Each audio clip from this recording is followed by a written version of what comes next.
تحتوي الفاصوليا على مضادات الأكسدة التي تساعد في القضاء على الجذور الحرة، وهي بذلك تساعد في منع تعرض الأم الحامل لحدوث السرطانات.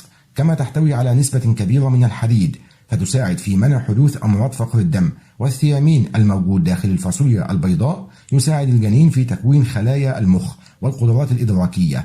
كما تعمل على تخفيض نسبة السكر في الدم وتحمي الأم من حدوث سكر الحمل أو الإصابة به. كما تحتوي على أحماض الكبريتوز التي تعمل على تنقية الجسم من جميع السموم والفضلات الموجودة فيه.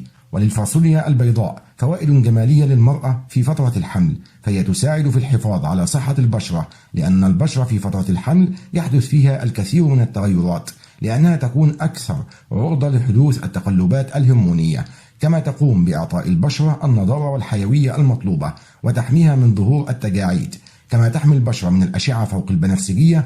وتقوم الفاصوليا بالحفاظ على صحة القلب والأوعية الدموية للمرأة الحامل، فهي تعمل على تنشيط الدورة الدموية بشكل نعام والحفاظ عليها.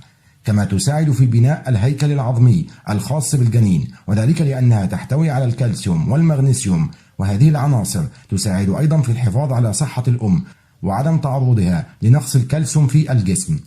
كما يوجد فيها الكربوهيدرات بكميات كبيرة، وهي تساعد في إمداد الحامل بالطاقة المطلوبة لأنها تكون أكثر عرضة للإرهاق والتعب في هذه الفترة. كما تقوم بتنظيم عملية تخزين الدهون داخل الخلايا والأنسجة في جسم المرأة الحامل.